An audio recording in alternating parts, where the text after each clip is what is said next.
I'm not the most technologically inclined person, but what a bummer though when everything kind of glitches out on you and you're just trying to keep a show going.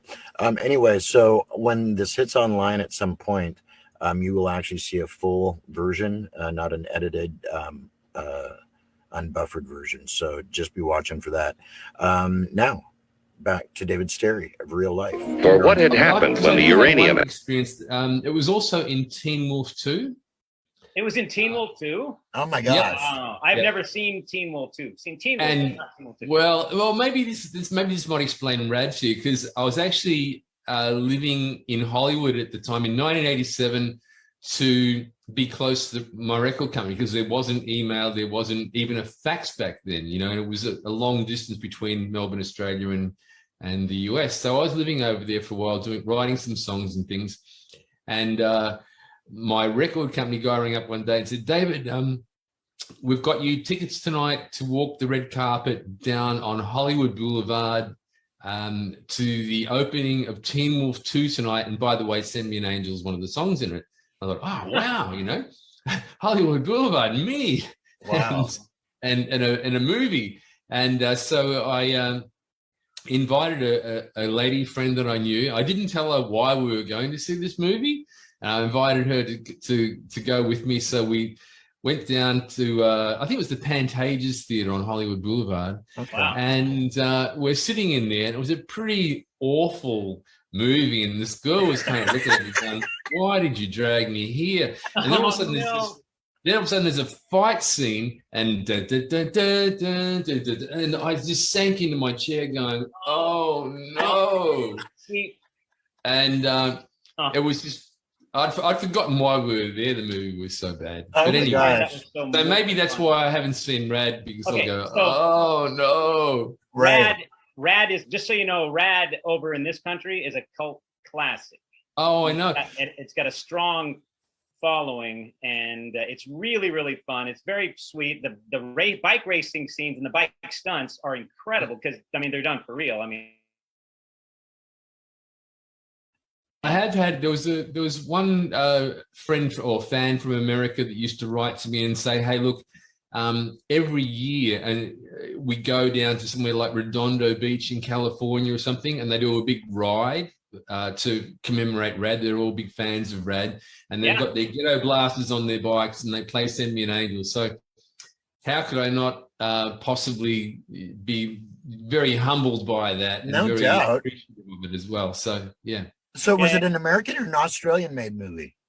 It was an It's an American, American movie. It was an American movie. Okay. directed by Hal Needham, who is famous for his action stunt films in the 70s. Right. Yeah. The Okay. last films by Hal Needham. But the scene where your song comes into play, since you've never seen it, you might not know a lot about it then. So it's at a high school dance, and I think before that song, Sparks music that you can dance to also plays. So this is a great scene because it's got tons of great 80s new wavy music. But when the Send Me an Angel comes on, that's when this Lori Loughlin, girl, the love interest, she's doing all these bike dance stunts. She's dancing with her bike all over the floor. Oh wow! And it's fantastic. Yeah. Isn't Lori Loughlin the one that got herself in trouble within the last couple of years? Yeah, Lori Loughlin got busted for cheating on college tests. Gave the school a bunch of money so that her kid could pass. Yeah. Oh, that one. That one. Oh, yeah, really? But she's a doll in Red. You should. I hope you get to see it sometime, because it's a really great 80s movie. I will look it up on YouTube. And they do justice to your song and the dance and the prom scene. Really great scene. Oh yeah, I am very proud of this song. I mean, who wouldn't be? It's had such a big influence on a lot of people. It's something I've done that makes people happy. How could I not be, not proud of that? Yeah, I think I first really ran across it when they remixed it, and when you remixed it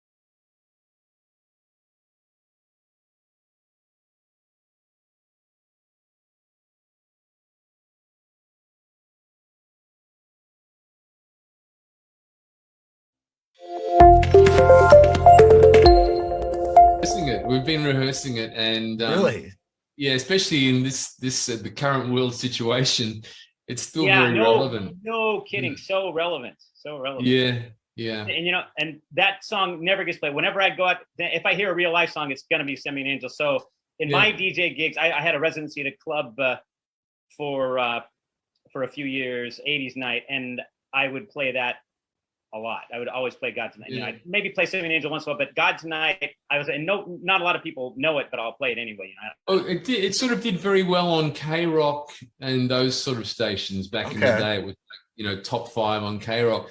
But the thing is that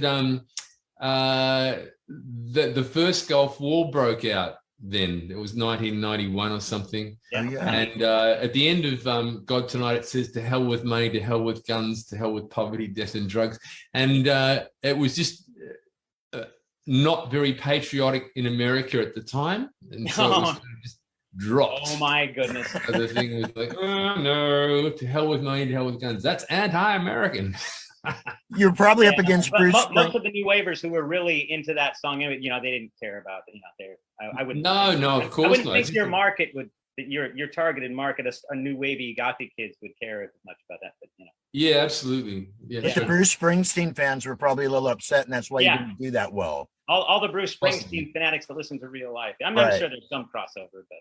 Look, Bruce Springsteen's a great artist and a lovely man. Bruce is great. I mean, some of his fanatics, not so much. I don't think, but I love Bruce. Yeah, Bruce Springsteen is a good guy, and he's very talented. Yeah. Oh, absolutely. Definitely.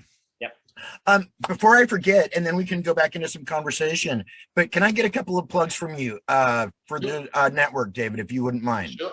I might have to write it down because I'm a bit stupid. And it's going to be easy this time. Okay. The Groove Zone. The Groove Zone. Mm-hmm. And whatever word you want to put in it, in and around that would be totally awesome. And it's all you whenever you're ready, my friend. Okay. Hi, this is David Sterry from Real Life, and you are with The Groove Zone. Ow! Rock and roll. Just a little one. Yeah, Hi, this is David Sterry from Real Life, and you're with The Groove Zone. Awesome. Thank you, sir. You're welcome. Cool. So kind of redirecting the conversation a little bit. So we were dealing with the pandemic when we last spoke. Now the Ukrainian situation, which is really pretty sad, actually. It's terrible in this day and age in Europe after the Second World War, after all the horrors that happened to the Russian people and the German people and the British people and everything. How the hell can, grown, and I've got to say this is toxic masculinity again. Right. Let this shit happen. How can they send their children to go and murder other people's children? And it's just absolutely disgusting. I don't know about you, but to me, this whole thing feels really archaic. Like war should just almost be a thing of the past. It just doesn't feel right in today's society. No, it's just so totally wrong. You know, how can this be in any way right? It's just, does anybody remember World War II? I mean, well, I don't know about you guys. My dad was in World War II. He personally defeated the Japanese, but he didn't. But having known that generation and listening to what they would say, and just looking at the history books, I've always been fascinated by the history of World War I and World War II because my grandfather was in World War I in France. Okay. And you just read of the horrors that they were put, they were just 17 years old, 19 years old.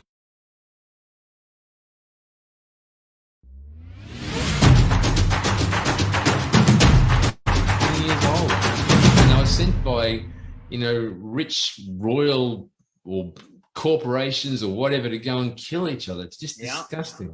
Yeah. Absolutely. Bold thing. Yeah. Yeah. One of the reasons why I brought that up is because I noticed that now what I'm starting to see is the benefits. The charities are starting to sprout up a little bit. We're on one already. Are you? Yeah, there was a German guy reached out really just a couple of weeks ago, raising money for the Red Cross for Ukraine in Europe. So on Sirens, there's a very appropriate song there called "Where's God While This Is Happening." Oh. And So I said, I've got the perfect song for you. So it's just come out, and it's like all total proceeds going to the Red Cross Ukraine. Yeah, yes. I mean, that's nothing really. I mean, it's the smallest thing I can do to help. You got to try to do something, Something. But you know what though? Small, larger, whatever. At least you're able to do something. I mean, you're able to actually like put something that you've created towards a cause that's, really, wow. That's amazing. Yeah, I noticed Nick Hayward of Haircut 100, he was on with me here not that long ago, is heading up a show in the next day or so that's a benefit for Ukraine. I love Haircut 100. Oh my gosh. I don't know if you've ever spoken to him. That guy was the coolest man in the world back in the day, and I'm sure he still is. Oh, are you kidding me? He is still just absolutely cool. I hate to say this, guys, but guess what? We are actually almost at a point, because this was a shortened version. We've got about 10 minutes left. So, and I knew it was going to be short and sweet, and it has been. Just serious questions now. Let's stop messing about. Okay. Jeff, why don't you go ahead and throw one more out, and then I've got a couple for him real quick. All right. Well, I mean, you probably get asked this all the time, so forgive me. But who are your major musical influences, artistic influences? Well, when I was very young, like when I was about 8 years old, the Beatles came out, of course, and then I went through my teen years and got sick of the Beatles and got into Jimi Hendrix and Eric Clapton and then into Pink Floyd but realized that all that, where the way music was going, you had to be a great musician, instrumentalist to sort of play that kind of stuff. So when punk came along, I went, okay, yeah, but I'm not that angry to be a punk. And then New Wave came along, and I loved synthesizers, even though I'm a guitar player. I love synths. So, it was Kraftwerk, New Order, Gary Newman, all the synths that I heard going, I love that sound. I love the mix between a synth and a guitar, the Human League. Love it. And there's a bit more romance in the songs. You don't have to be a prog rock guitar player or have a voice like Robert Plant to sing them. So it kind of, when it suited me physically and technically, from the person I was, the musician that I was, and the singer that I was, and the songwriter. So yeah, all those bands, the synth bands. Yeah. What about Soft Cell? I love Soft Cell, and I've just heard the new one with Pet Shop Boys that they do.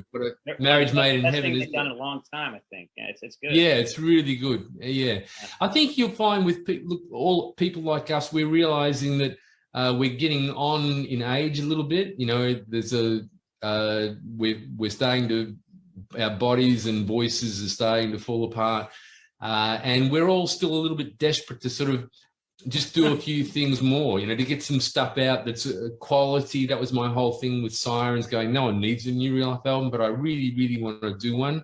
And you can just see that with Soft Cell and Pet Shop Boys. They're going, come on, we can still do this stuff while we can, so do it while you can.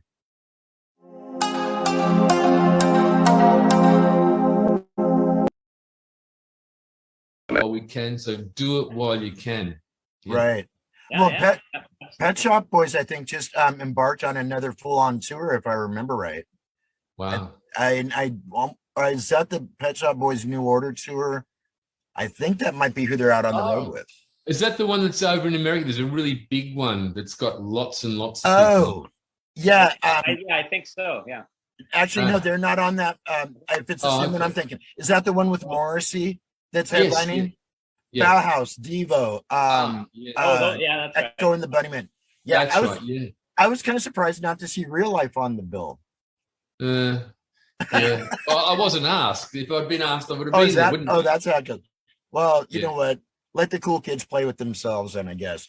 No, one of these days, I'd love to catch you guys live, though. Oh, would love to. Yeah, well, I mean, to me, it's always a very special thing to go out and play anywhere. And I'm so, especially as, like I mentioned, getting old, you appreciate it so much. You got to treat every gig as though it's like your first gig.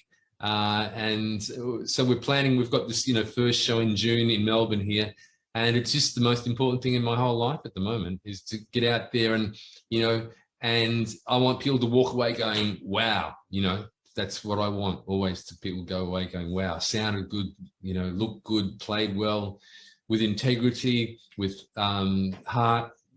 So that's all I can look forward to. Quick question. Yep. You mentioned something about sirens earlier. Now, is it a little bit more widespread available these days than it was when we spoke? No, even less. No, even less. Yeah, it's going to be pretty much only available at live gigs these days. Really? So there's not many copies left, and I mean there were only 300 vinyl made. Okay. Wow, there's not many left, and yeah, so really eBay, and you'll have to pay a lot more money. Hey, that's all right. Now, for people that just hear it though, what are their options? It's on Spotify and iTunes and all those things. Yeah, you can find it on all the digital platforms. Yeah. Good. So people check it out. Sirens is one real life's latest release, and actually some amazing stuff on there. Thank you. Okay, so real quickly, because we're at that 5-minute mark. Gosh darn it, I should have done this for longer, but that's all right. Okay, I know what I wanted to ask. Just out of curiosity, David, you traveled a lot in your career. I'm wondering, has there ever been a point in time when you've looked?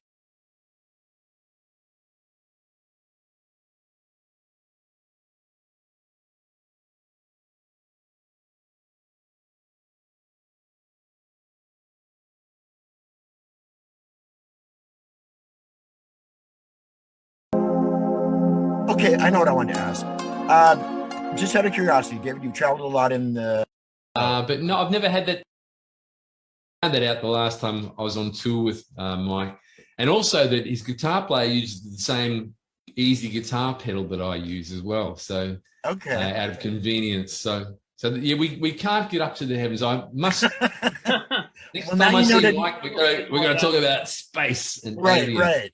Yeah, now you know what to bring up. Although there is an alien on Sirens, there is a point where, because the person who's drowning on the long siren side, there's a bit where the person who's drowning and the signal is picked up from outer space. The aliens go, we are out in the solar system. We're here to listen. We're here for you. So there is an alien influence. Oh, and there's a song called "Here Come the Spacemen" on Sirens as well. Yeah, which we're reversing. And it's about the only thing that will unite humanity is about being attacked from outer space. We'll all get together to fight the aliens if we have to fight them. So there's a song called "Here Come the Spacemen." It's a lot of fun.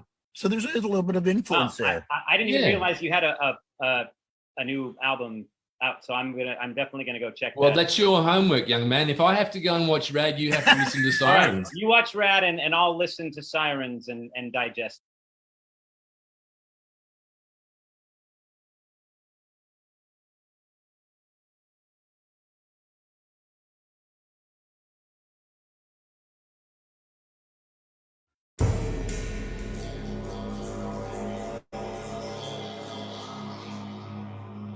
Listen to Sirens. You watch Rad, and I'll listen to Sirens and digest it. That's a deal done. There you go. There you go. David, before we run out of time, word to the world. What would you like to share with everybody watching and listening today? Give peace a chance, really. Just talk about it. Talk to everyone about it. Be angry about what's happening. Be angry to your politicians, to anyone you know about, and say, "I'm angry about this." How dare these bastards do this? Yeah. No doubt. That's any bastard of any variety, wherever they are. It's not an exclusive club, no doubt. No, it's not. No. Not just Russians. No. All right. Well, it is that time. So thank you there again, David, for putting some. Most welcome. I hope we get to chat again. And I think we probably will. Yep, we're not done. So we're not done. No, Neo Retro. Oh, the Groove Zone's got a long ways to go. So we'll be knocking on your door again one of these days soon. Okay. Great. Awesome. Take care, guys. Lovely talking to you. Thank you, David. Pleasure meeting you. All right. Yeah, you too, buddy. Guys, on behalf of DJ Duckie, David Sterry of Real Life, and myself and the Groove Zone crew, thank you for watching. Don't go anywhere. We'll be right back after this. All right.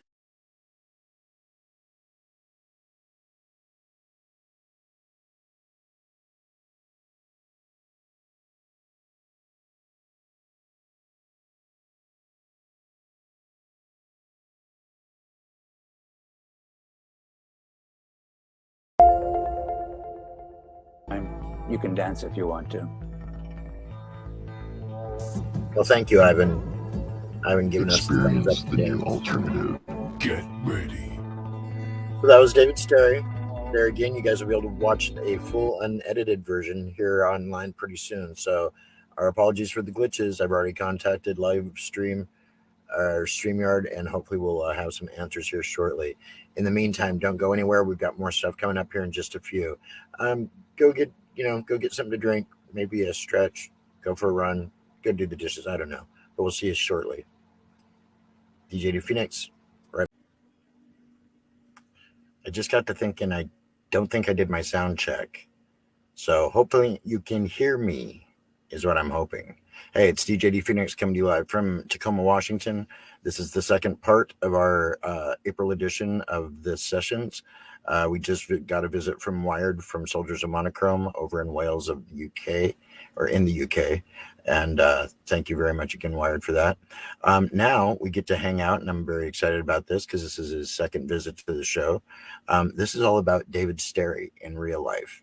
So if you believe in heaven above, do you believe in love?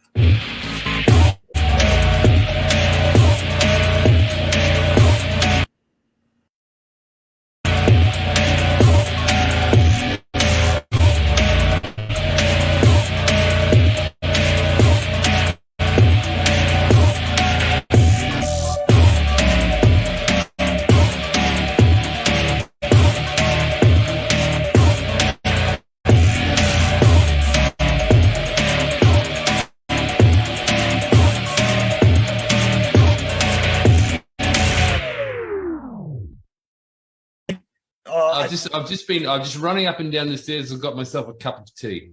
Awesome. I've got myself some juice, so we're good. Good. David, let me introduce you to somebody real quick.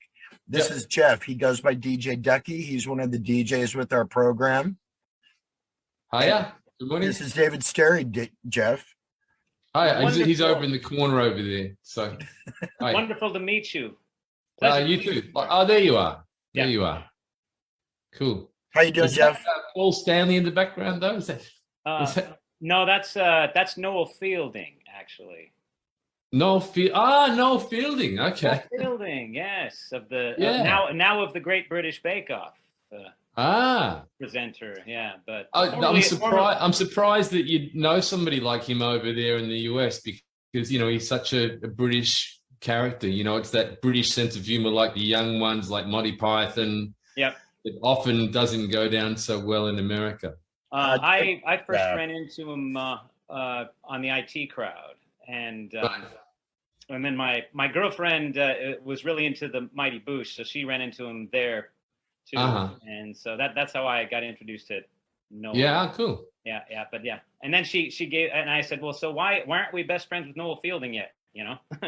And she said, I'm going to work on that. So she gave me a cardboard stand-up of Noel for Christmas. Wow. Oh, okay. Now he's my roommate. So yeah. That's kind of the whole history of the British humor, isn't it? It sort of started out with the Goons, I think. That left of center, the Goons, followed by the Pythons, followed by the Young Ones, followed by this guy here, and what are they called? The British, the two British guys. What are them? The bald guy and the other guy, the big guy, and I forget what they're called now. Little Britain. Oh, yeah. I don't know them. I don't know them. Oh, well, there's sort of all that stuff. Check out Little Britain. Really, really funny stuff. Very, very in the same vein. I absolutely will. Well, and here's your old friend Sherry just joining us now, and then the group is all here. Hi, Sherry. Good morning. Says she's connecting to audio. Yeah. Right. David, thank you for putting some time aside for us again today. You're welcome. What would I be doing? I'd be out somewhere having a coffee, goofing off. So I've already done that earlier. I've had my 2 double espressos, and now I'm having a cup. Good to go. Yeah, we have coffee here in Australia. I don't think they have that over in America, do they? I mean, I've looked. No, especially not in the Northwest. No coffee at all. No, not here in Seattle. No. The Pacific Northwest. No, but Seattle. Oh, so you're in Seattle. I love Seattle. It's such a. Were you there about 3 years ago? Played the zoo at Seattle on the absolutely 80s. That's right. Totally 80s? I have never gotten to see you guys. I don't. It was such a beautiful day. It was so nice. I hadn't been to Seattle for a long time. My best memory of Seattle was back in 1984, the very last show of the Eurythmics tour. We were in Seattle and we were staying in the Edgewater. The Edgewater Hotel. Yeah, exactly. So oh yeah. I'd been back a couple of times, but the last time was a gorgeous summer day, and we were playing at the zoo in the afternoon. It was absolutely beautiful, beautiful day. I had a lovely time there. It was really good. Yeah, at the Woodland Park Zoo. Yeah. So it was with Flock of Seagulls and Wang Chung and all those guys. The motels. It was a great day. Beautiful day. I was at. Let's see. I went to. I went to one of those, not that year, but I saw a couple years ago. I saw Culture Club and Culture Club there, and the Thompson Twins guy. Why can't I remember his name? Oh yeah. Tom Bailey. Tom Bailey, yeah. And that was a fantastic show. Tom and the Culture Club. Yeah. And where was that at? What venue? I thought that was at the Woodland. I think that was at the Woodland. At the Woodland Park. Zoo. Okay, so I wonder if that was the same year then. Was it? Oh no! It may have been the fair. It was either that or maybe it was at the Puyallup Fair. It was, yeah. Okay, it was. Sorry, it was the Washington State Fair. Okay. But I.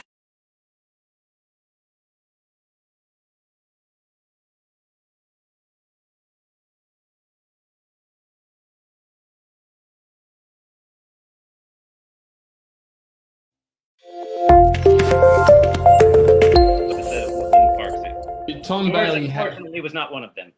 Did Tom Bailey have an all-girl band with him that time? He did, yeah. Yeah, I did a show with him in Germany a couple of years ago, and I didn't see him do the sound check because we'd done an Australian tour with the Thompson Twins back in the day, but I saw him in Germany and he's sitting down having dinner with these beautiful women. I thought, wow, that must be his wife and his daughters. And it turns out it's his band. It was great, and they were really good. Yeah, no, they were great, and his new album was it science? I think it was called Science Fiction. A couple of years ago. It was really good. It sounds a lot like the old Thompson Twins. Oh well, Tom Bailey's a genius as far as I'm concerned. He's a lovely man too. He's a very, very lovely person. Really That's what I've heard. That's actually, I was this close a year or so ago to having Alana on with us, but she wasn't feeling 100%, so I never was able to get her on. Is she still in New Zealand these days? She got into politics, I think. I was gonna say, I think they're both down there, if I remember right. Yeah, they're not actually together anymore, but I mean they're still, I think, best friends and work together. Okay. But they haven't been like husband and wife or whatever they were for a long time. But there's I asked Tom the same question. I said, "Are you still in New Zealand?" He said, "No, he's half in England and half in New Zealand sometimes." Must be nice. Yeah. Must be nice to just, globetrot all over the world like that. Well, after we've just had 2 years of pandemic, it'd be nice to just go anywhere, wouldn't it? No doubt. Are you planning to come to our fair Emerald City at some point, sir? Oh, look, I would seriously love to, but the borders haven't really properly opened yet with Australia. And also there's always the visa situation with America. The last time I was there was 2019. Okay. And the process took 5 months, and right up until the day before you get your visa, you're not guaranteed you're going to get it. And you've got all these shows booked and everything booked. It's an absolute nightmare. And they don't just keep you on record and say, okay, can you just update us on what you've been doing? You've got to write 50 pages of bullshit all over again to prove who you are, that you're a unique individual. That's pathetic. Oh, here we go again. I'm so sorry. I apologize on behalf of our bureaucracy. It costs about $6,000 too. No way. Yeah, and you can't just renew it. You can't go, okay, remember me from last year. You've got to go through the whole process again from scratch. So you got it. Wow.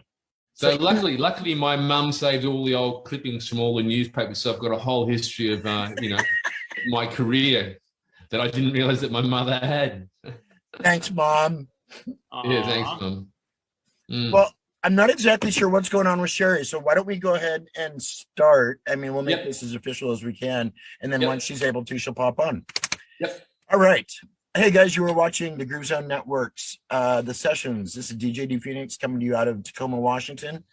We're hanging today again with David Sterry of Real Life, and I'm totally stoked about this. I've also got with us DJ Duckie out of Seattle. He'll be with us today as well. Gentlemen, how are you both? Very well, thank you. Good. Doing swell. Doing swell. All right. So David, we got a chance to talk a little bit before we got started today. So you've been out getting all zipped up on caffeine products out here today. Absolutely. I've had 2 double espresso coffees, and they were really strong and fabulous. Oh, I can taste it just you talking about it. What's your favorite drink at the coffee shops? Is that it? Oh, just double espresso. Yeah. Yeah. It kind of seems as you get older, you sort of go for more of a pure taste, that you don't put the milk or the sugar in. You want pure coffee. So a double espresso always gives you the measure of the barista making it. If they've got to have the temperature right, the pressure right, the coffee right, and you're not going to cover the taste with sugar or milk. So you've got to have a really good coffee. So, right. And we have a reputation for being absolute coffee snobs here in Melbourne. Really? And we're very proud of that. Okay. And, it's and I haven't helped anybody. Huh? It is an art. It really is. I had my own espresso business, and it's more than just putting it in there. Let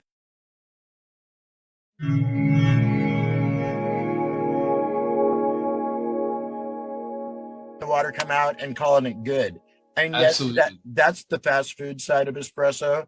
But there's some amazing science put into that, actually. Oh, absolutely, yeah. Science that and we're like really fussy about it in Melbourne. A restaurant's reputation rests on their coffee more than their food most of the time. So really, yeah. Wow, boy, that's got to make for some heavy competition then. Oh, it is. And luckily, I live right on the edge of the city of Melbourne, near a market, Victoria Market. It's a beautiful place, and there's like about 3 exceptionally good coffee places just within walking distance of me. Nice. So that's the first thing I do every day. I get up early and I go and have my coffee, and just have the people that make the coffee are wonderful as well, and it gets me off to a good start every day. Awesome. And thus then allows you to make the kind of music that you do and to make this world a better place as you do. I wish I could make it a better place at the moment. That's for sure. Oh my gosh. Well, I've been trying to think when we talked last time what was going on, and we were still pretty right smack dab in the middle of the pandemic at that point. Yeah. Now we've got the Ukraine to deal with. Looking back, isn't it? How naive we might have been when it very first started, to how much the world has changed, that we're coming out of it. It's, if we'd known back then, you go, wow, it's going to go on for years. It's not just, a small thing. Actually, David, I don't know about you, but I think if somebody would have told me at that point in time that it was going to go on for years, I don't know that I would have believed them. I think that wishful thinking is that we were going to get right through all this. Yeah. A couple months, we'll be out of it. Right. Yeah. By May, we'll all be going out to concerts and going out to eat again. It'll be groovy. Yeah. This year, yeah, for sure. Speaking of which, what's going on with Real Life as far as touring and stuff? I mean, maybe not abroad, but are you like doing any shows down there at all? It's taken such a long time to get the music back. It's only just come back in summer pretty much without restrictions. We had restrictions right up until about Christmas. Okay. So yeah, we've got some stuff booked for Real Life I often go out and sing with other people with a band that we have about 4 or 5 singers from well-known Australian bands. We just do our hits and that, but I'm sick of that. Oh, cool. Especially with Sirens being out, and I can't wait to play a lot of the Siren stuff. I never got to play that. Got to play a little bit of it in Germany a couple of years ago. Okay. So we're booking some shows. We're rehearsing. I've got a couple of good guys in the band. And I'm very much looking forward to just, to me, that's when my personal lockdown will end. It hasn't really ended yet. It'll be when I do a Real Life show. I think the first one is June the 19th in Melbourne at a very great venue. And I'm looking forward to that to kind of come roaring out. Yes. Well, actually, Sirens, you had just released not that long before we talked last time. Yeah, yeah. In the middle of the pandemic. So it took a while. I mean, initially it was just on iTunes and Spotify, but then I got some CDs and some vinyl pressed. So it was a labor of love, really. It was one of those things that the world didn't really need another new real life record, and who gives a shit whether it was vinyl or not? But I did. You know, I wanted to make an old-fashioned record that you could hold in your hand, look at the pictures, and see if there's any little jokes written on the cover. So I put all of that in there, you know. So a whole lot of little things that I used to love finding on a Pink Floyd record or something. Oh wow, or a Beatles record. No doubt. So I wanted to make an old-fashioned record, and I did. And now, if I remember right, though, you actually footed the bill for the majority of that album, isn't that right? Yeah, the whole lot. I mean, okay, so this is my recording studio you're looking at now, is that, you know, it's just a computer and some guitars and synthesizers, so you can do that part of it at home. But it was the mixing part. I had to get it mixed in London. Then vinyl costs a lot of money to get pressed. So, but I mean, that just wasn't the point. It had nothing to do with money. It was just me wanting to make an actual record. Right, so, right. Yeah. Very cool. No one else had any, that was all the product of my own imagination as well. It was like pretty much me on my own. No input to make the record that...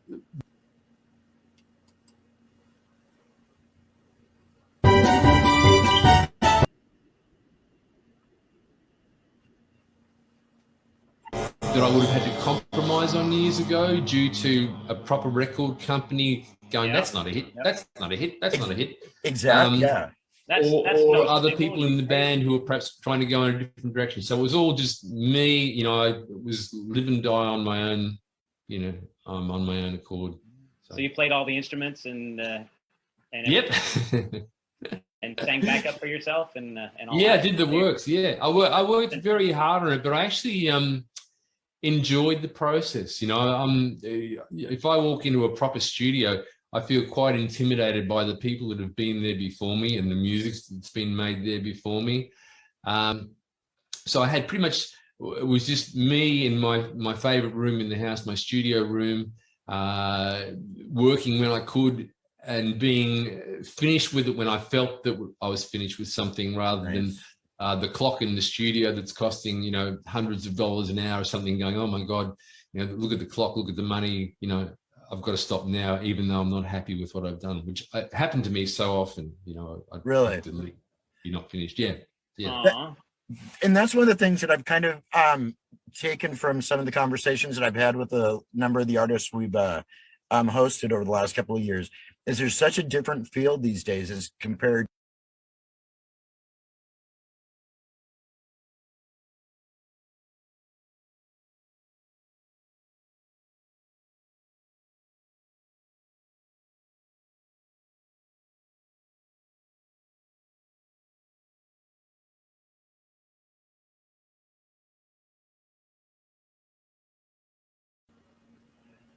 Not sure what's going on here. I'll tell you, it is the glitch show today is what it is. David, where'd you go? Well, that's about as drug fest filled as you can get. Well, a new wave and synthesizer. Oh, what do you know? And before, because now let's back up here. That's a that I've had with a number of the artists we've hosted over the last couple of years.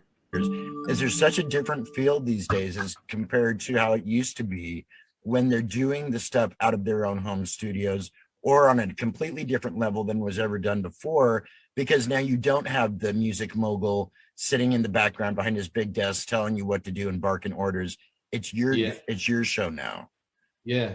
That's got to feel good. I remember, you know, way back, this is going to sound really strange, but back in the day when Send Me an Angel first came out in America, it was 1983.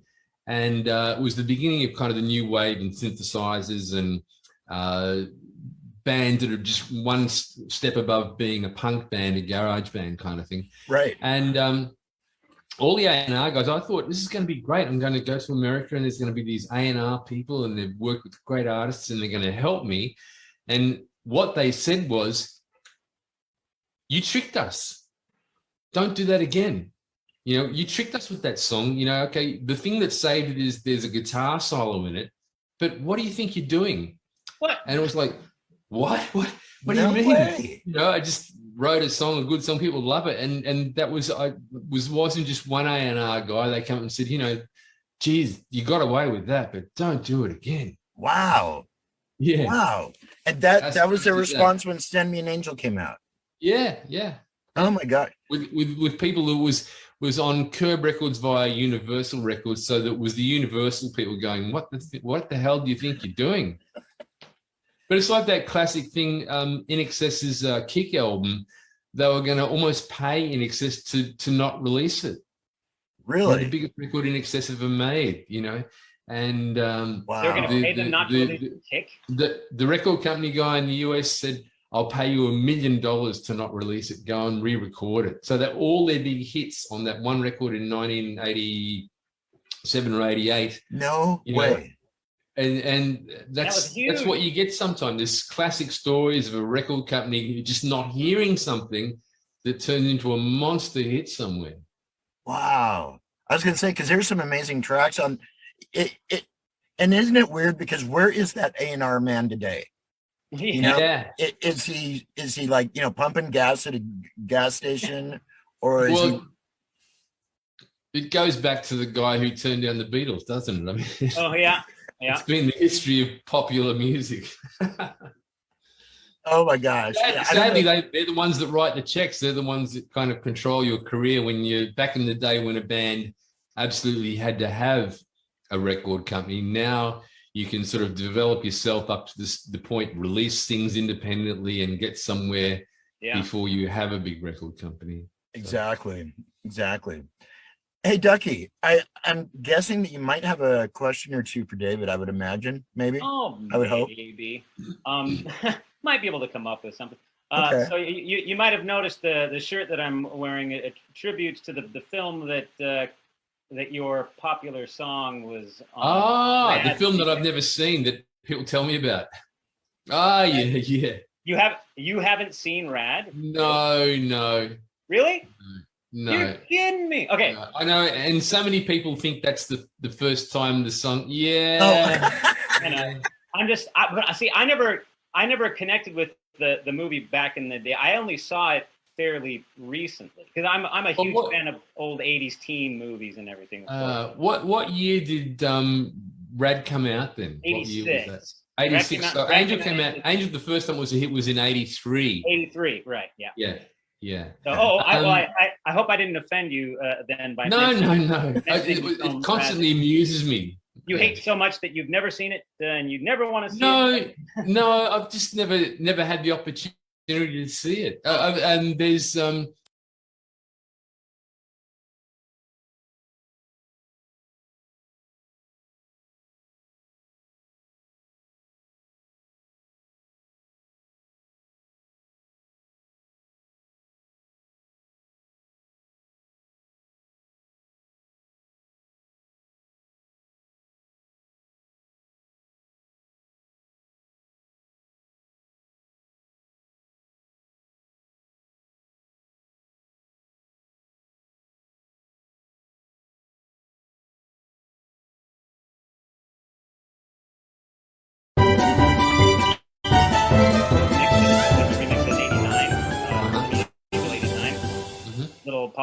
and I was really into that version for a while. And then I, especially since I've really gotten into the movie Rad, which is of course the original version. Now I'm going, I think the original version is a lot better. It's more. I agree with you. It's got more soul and more. I totally agree. Yeah, I agree. Yeah.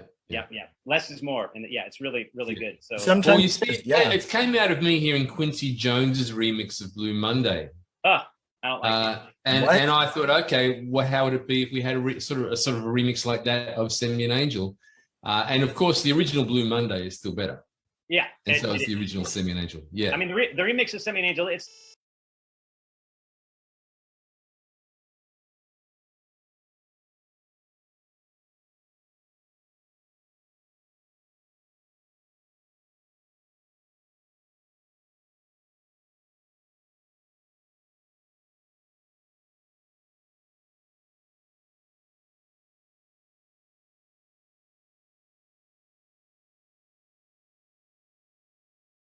Not too happy with the way that StreamYard is acting up today. My apologies very much. We can only do the best we can do depending on the technology that we are using. And obviously the technology that we are using does not like the show thus far because we've had some major glitches. So I'm going to give it, here, let's try one thing else. Maybe enough to jumpstart it. Golly, good grief. Okay, so I guess what we're going to do, there's a whole way that this thing works out. We're going to go ahead and pause this for now. I'll get everything rebooted up. We'll finish the interview with David and the rest of them after that here in just a few. So hang tight around the page. We'll be back here shortly. Once again, our apologies. We are having technical difficulties. So DJ D Phoenix, we'll see you guys in just a few, hopefully.